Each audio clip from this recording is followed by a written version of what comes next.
Hi, I'm Jody Cohen, your host, and I'm so excited for our conversation today with Bridgit Danner. She is an expert in toxic mold and gentle at-home detox methods. She's practiced natural medicine since 2003 and runs an integrated medicine clinic for 10 years and is now pursuing online education at bridgitdanner.com. Welcome, Bridgit. Hi, Jody. Excited to be here. I know, and I'm excited to delve into your story of resilience and mold. But first, I'd love to ask you, how do you define resilience? Yeah, I would say adaptability. But to be honest, there's some aspect of survival that almost comes to mind. I think we need to be adaptable to survive and thrive. So that's sort of, I guess, what I'll talk about it in my talk and sort of you and I were chatting before we got online, and I think as a child, I really thought if I check all the right boxes, life will be easy. And as an adult, I've learned that that's not really true, and you do have to learn how to roll with things and be strong and think differently to really survive some tough times and then create a future that is beyond what you imagined, in a sense that you can be in this new paradigm where you are more adaptable and your life lens is different, your outlook is different, and you can really embrace a different way of life. I don't know, maybe that was too broad or went too deep, but does that make sense? Completely. I think it's really good. And I think what people don't realize about resilience, so many of the speakers have been basically saying that the difference between people that heal and people that don't is mindset.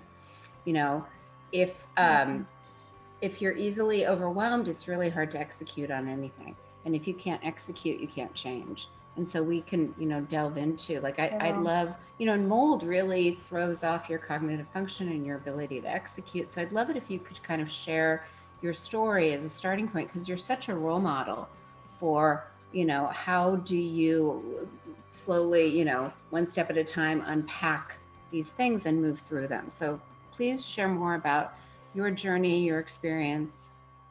Yeah, I can start with the mold part, so to speak. So I guess you could say I was trying to just check my boxes and do all the right things. I got a master's degree, I got married, I had a baby, I opened a clinic, and I was not doing great. I was sick 10 times a winter. I got pink eye, even just weird stuff was happening. I was sore all the time. I was seeing different practitioners and doctors about back pain, and meanwhile, I was upping my health a lot. So I was already a trained acupuncturist, but now I got really into paleo eating. I was cooking everything, I was wearing a sleep mask at night, going to bed by 10 p.m. Again, I was checking all the boxes I thought I was supposed to check for my health and still not feeling great. And this went on for about 8 years. And then finally, I sort of had a low point. I was pursuing being online more as a career and working from home more. And it was winter, it was raining a lot. We had a little leak in our basement. I got strep throat, which had to take antibiotics the first time in 20 years. I just didn't recover. I was exhausted. I did a detox. I was getting IV therapy. And finally I was just there's something going on, that we're not getting. There's no reason I should be doing so much work and still feel so crappy. So I got some testing for autoimmunity and some different things. But luckily, someone at this naturopathic college I was at said, "What about your environment? What has changed?" And that led us to talking about this moisture in our basement and stuff. And I went home and told my husband at the time. He's like, "Oh yeah, I've always been kind of suspicious. Let's do this mold test." So that was sort of the beginning of a long journey of finding out we did have mold. It was pretty bad. It's always hard to keep the story short.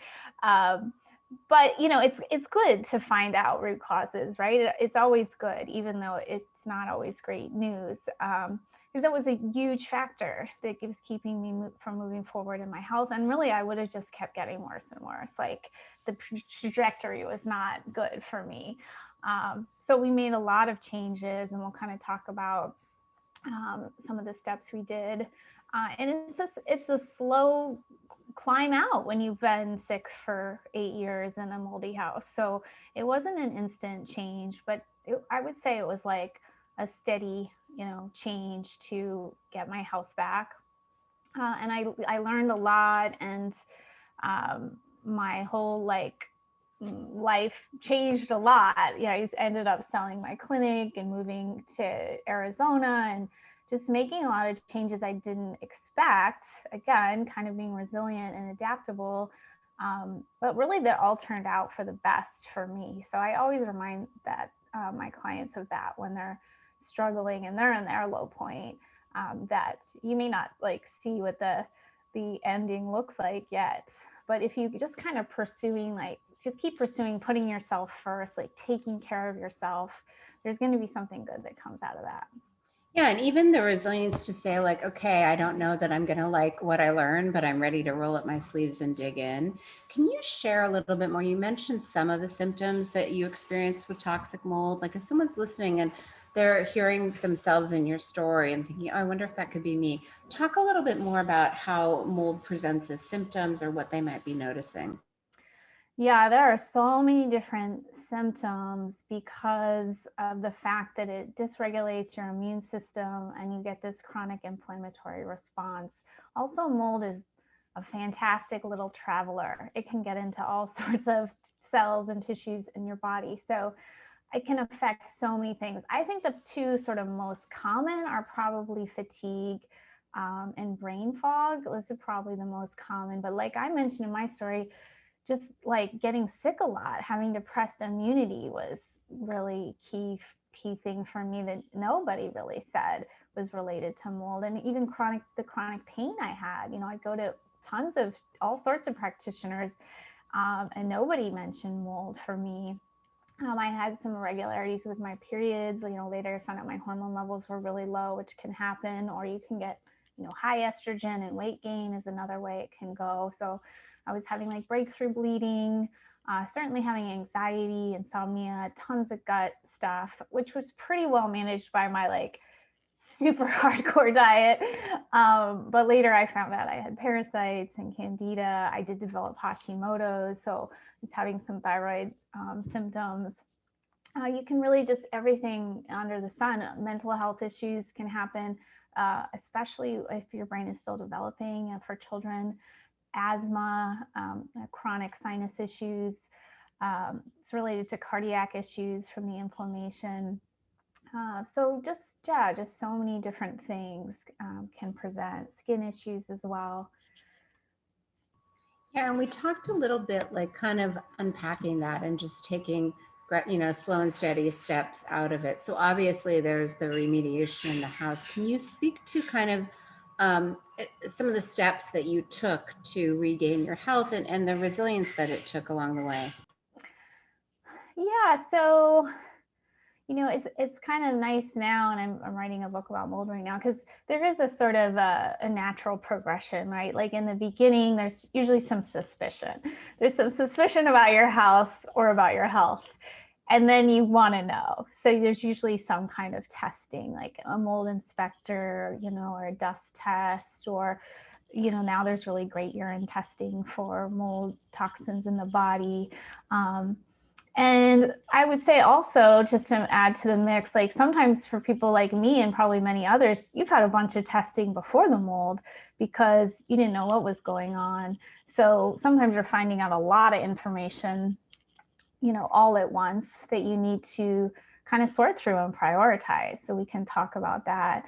So there's sort of the discovery phase, and then there's the oh shit phase, pretty much. Do you want me to say that? It's the right word. Okay, Yeah, I thought so too, to be honest. Yeah, because it's this is again, where some of the emotional resilience needs to come in, is like you realize this is a huge endeavor you're about to take on, and not one you wanted to, like going back to school or something. It's like, wow, my house is infected with mold. I don't know where I'm going to live. How am I going to pay for this? I'm exhausted. I don't know what to do first about my health. All these visits are really expensive. So you kind of have to just sort through what's like most important right now. And I think also kind of do your best to stay out of like panic mode. Um, as we were saying earlier, maybe before we came on, that when you're in that panic mode, you don't, it's hard to make good decisions. And it's hard to heal. You can't really heal, as you taught me, when you're in sympathetic dominance. So there's sort of that like sorting out phase, and then kind of just chipping away at it, whether it's, chipping away at like the steps to move and sort through your belongings, or maybe you're finding a place where you can use a sauna, or trying to start on a few supplements, or just starting some new like detox habits like dry brushing. Like hopefully then there's some starting. And again, I don't mean to be negative, but it is usually a long process. And I just try to make people really aware of that, because if your stuff is moldy, your house is moldy, your body's moldy, there's going to just be so many changes to make. And there's a long period where it's just like you're doing the stuff, and meanwhile you're also taking care of your kids and working, and trying to keep up with other things, which I actually think is healthy. Like as I look back on my own story, I didn't drop everything to study mold. I just learned it when I could. I just did Yeah. what I could, because I had other priorities in my life, like a 7-year-old child. So No, yeah. um, You said a couple things that I want to unpack. Basically that, every journey begins with the first step, and that is the decision of like, okay, this wasn't on my bucket list, and yet here it is. I guess you choose, like, I'm going to fix this. I'm going to show up. I'm going to figure out how to do it. Then the second step is kind of brainstorming, like, what are all the things I could do? And then prioritizing, how am I going to, given kind of my limited time, budget, energy, whatever it is, and all the things, what am I picking? And that clear step, like just kind of stepping in and saying, I'm going to heal, I'm going to do this, and we'll figure it out. I think that is the hardest thing. I think a lot of people get paralyzed there and they don't even move into it. So can you kind of talk about that a little bit with yourself? I wrote about some of this in the book, and one expression people may or may not have heard of is chunking it down, like taking a big thing and making it into smaller pieces. Right, and you've written this beautiful book behind you, and like you can't be like, you're like, if you think, oh, I'm going to write a book about something really complicated, it can sound like a lot. It's probably why a lot of people don't do it. But if you say, well, these are the concepts I need to cover, these are the chapters I think that it would go with. You do the same with your mold. So, it's going to be potentially a lot to look at. And how do we make this into smaller steps that we can actually take action on? Because there's some steps you may be worrying about that are 6 months down the road. Well, don't worry about those right now. What can you take action on right now? And then coming out of that panic enough to consider options. I think people often feel that they don't have any options for where to move or what to do. They don't have the money. I get these questions all the time. I do tell people sometimes you have to humble yourself, to get through this stage of life. You may be living in a situation that is sort of beneath where you thought you'd be at the age you're at, to just live somewhere temporarily to, get out of a moldy situation.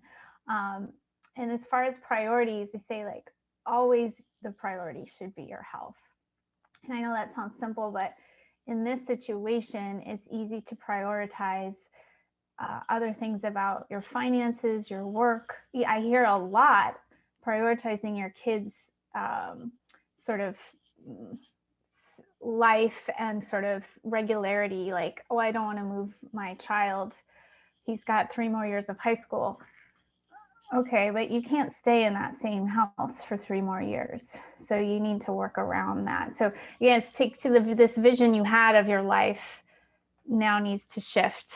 Um, and that's a lot to swallow.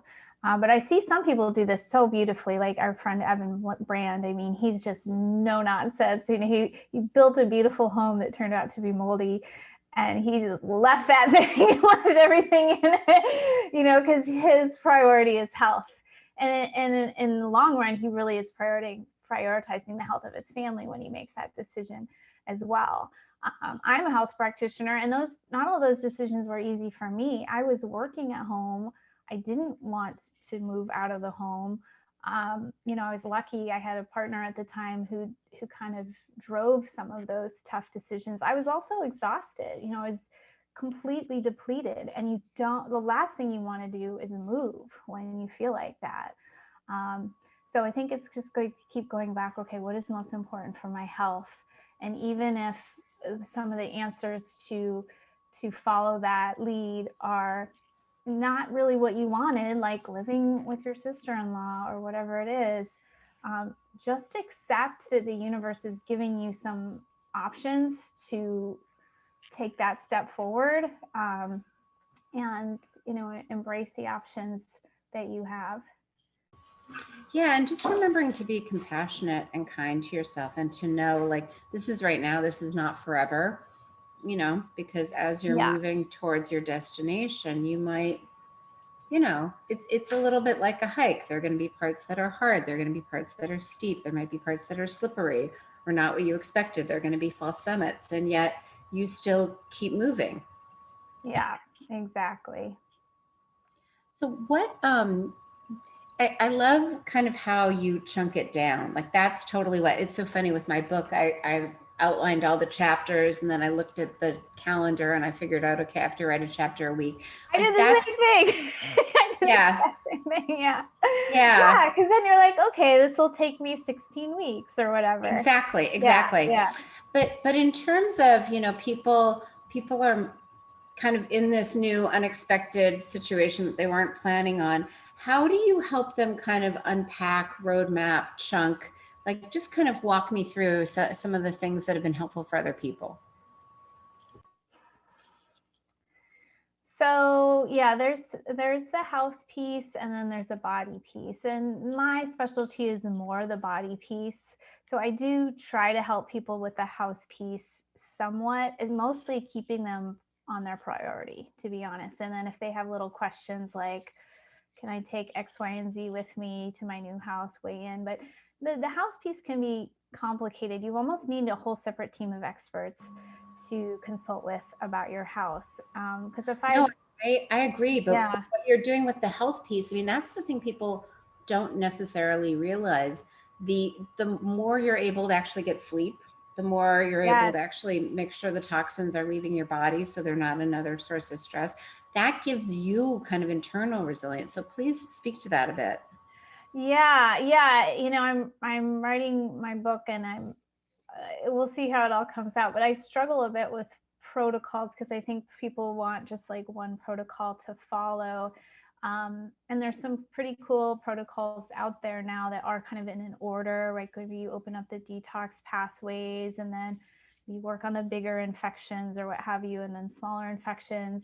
But as you mentioned with the sleep, and I have the same exact example in my book, like you can't follow that timeline if you're not sleeping the whole time. Like, forget it. So you do kind of have to let the body lead a little bit. And what is the body telling you right now? So that's to give better examples about picking what to do now. Like, yeah, are you not sleeping? Are you not pooping? Are you super anxious and it's wearing you out? Um, you know, how are your relationships right now?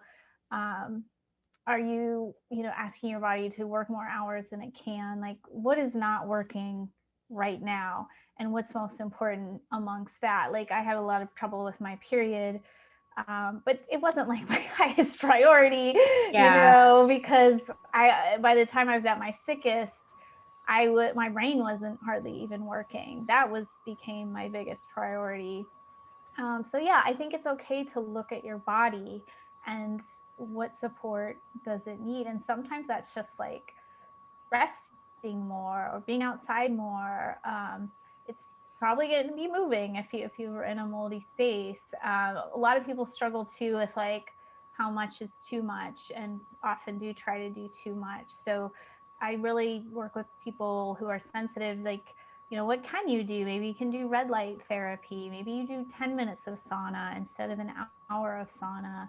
Um, so just kind of, or if your digestion's poor, maybe you're doing more soups and smoothies. So yeah, just looking at like what's going on right now. I'm in usually a lucky place that the clients who come to me are pretty knowledgeable already about general health and cooking and all that. So we can kind of skip forward and just cater to what's happening now. Like maybe they are eating well, but they're still constipated and they can't figure out why. So we can get a little more targeted with supplementations or different techniques, or where is that constipation coming from. So yeah, I think it's okay to like just put out the big fires, and then over time those big fires will go out and you can work on your period or other things that aren't quite right. That's sort of in a sense where I am now. Like my health is pretty good, and but I'm always curious to kind of like tweak this or that to make it even better.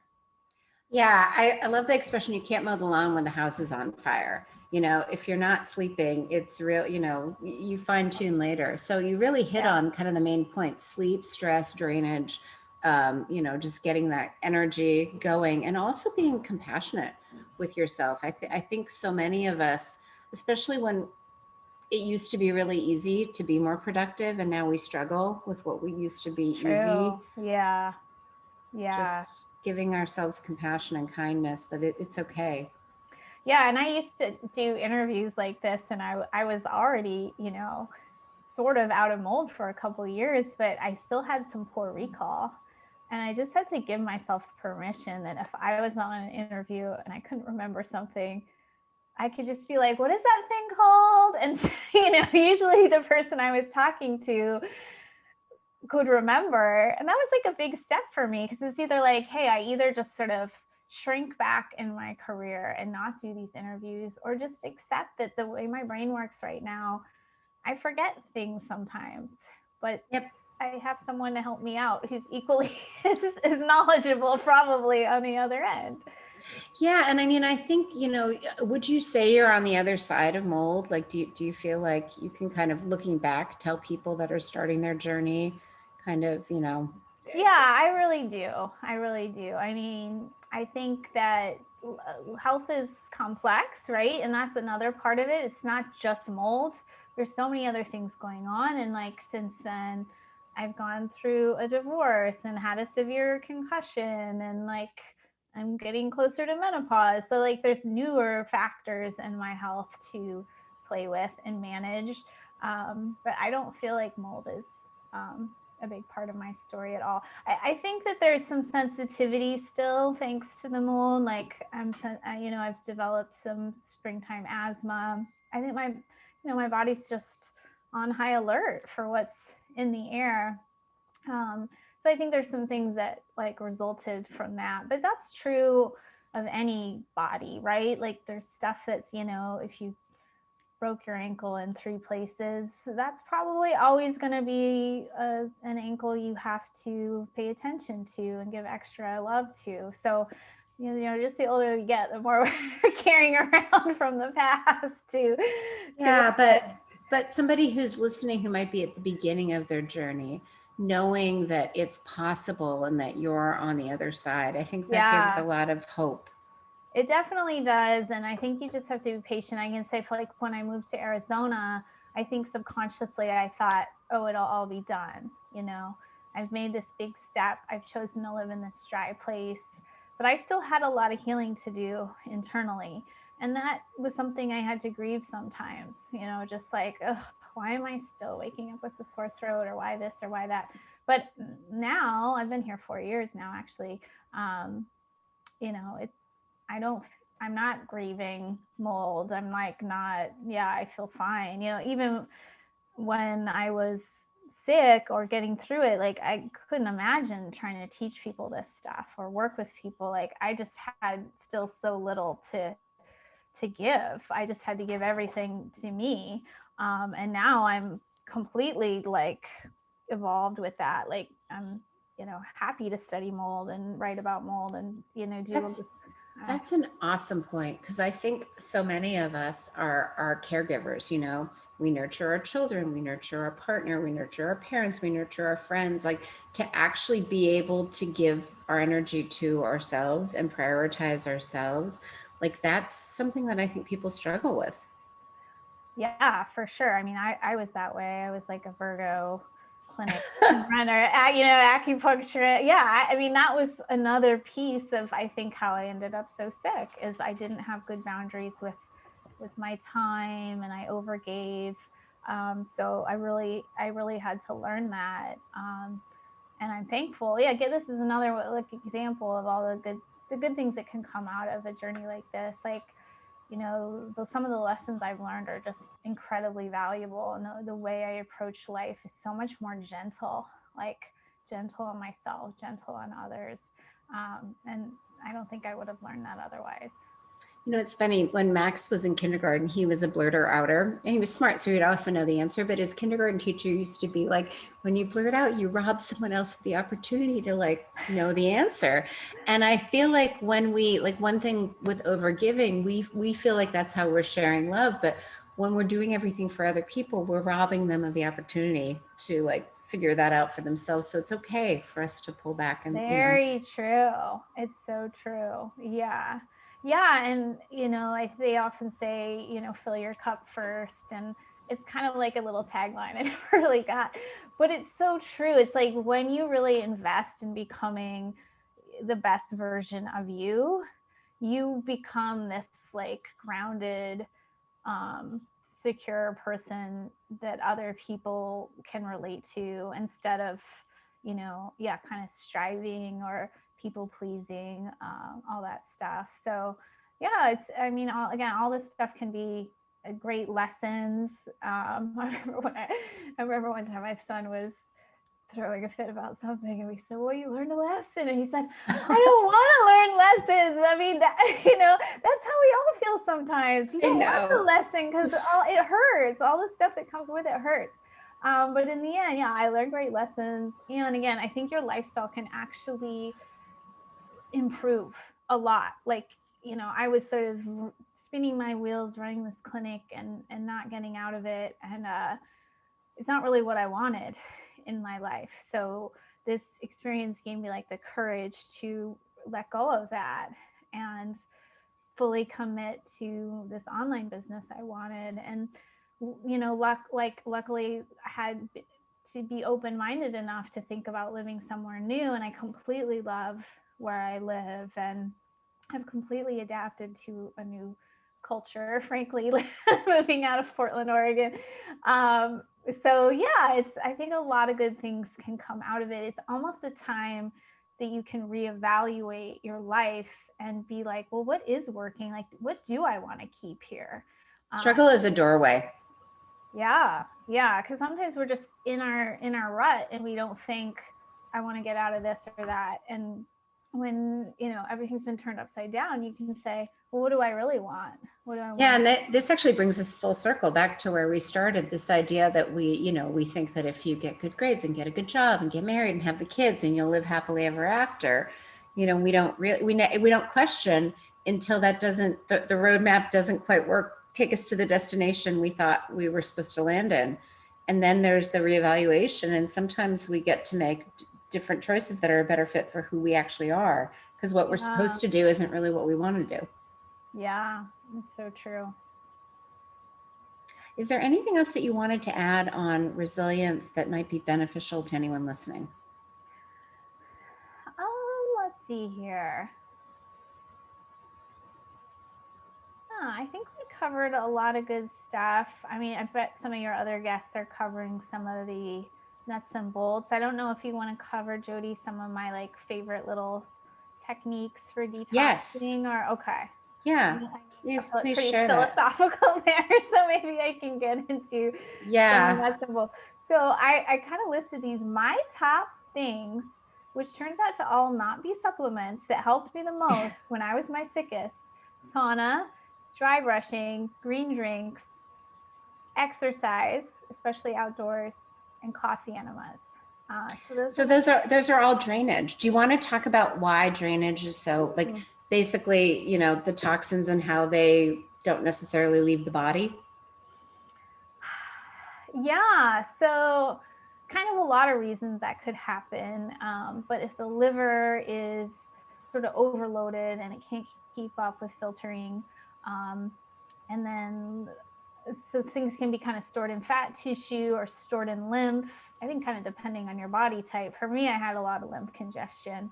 Um, so getting that moving was super helpful. And then you can kind of get it out through pee, through sweat, through your bowel movements, even through breath, like with exercise. And I think it just takes some of the burden off of the body, like doing all that work itself. It's like, I don't know, it's like getting a massage to the body in a sense. Yeah, that's a good point. I hadn't really thought about how all those things were linked. Green juice mobilizes the toxins, but movement, coffee enemas, which kind of stimulate the gallbladder to release bile, which then carries toxins out.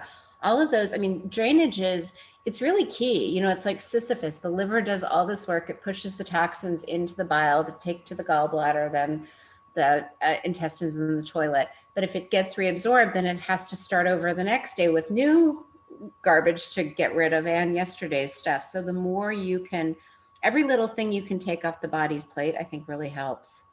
Yeah. So those are my favorites, and they're not even supplements.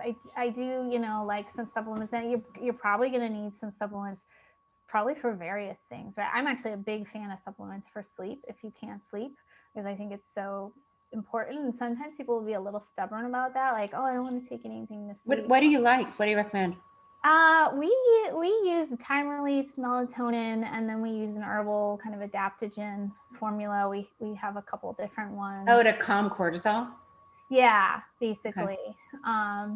So depending on your type, I'll sometimes use both of those in a night, or one or the other.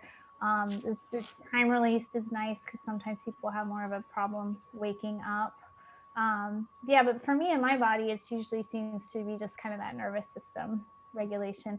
Also, when you have mold, you generally will make less melatonin from infection you have in your nose. So sometimes that can be a helper. I know you're a fan of melatonin. You wrote about it a lot in your book. I love melatonin. Yeah, it's so powerful. So sometimes people are so focused on supplements for detox, and we can hit on some of those. But actually, sometimes what you need more of is just like those different body supports, like getting support for your sleep or inflammation or your hormones. Definitely your gut is going to be part of this journey. So yes, I think there's some great detox supplements, but that's not happening in a vacuum, and you have to look at these other body systems that have been damaged and give them some support as well. Yeah, I agree with you. I honestly think if you can sleep, if you can help your body shift into parasympathetic, and if you can open up drainage, that goes a very long way towards kind of returning to balance. That's a great point. Yeah, I think that's so true. Yeah, I love it. Because I think that when toxins are reabsorbed, then they turn on the immune system, then that triggers inflammation.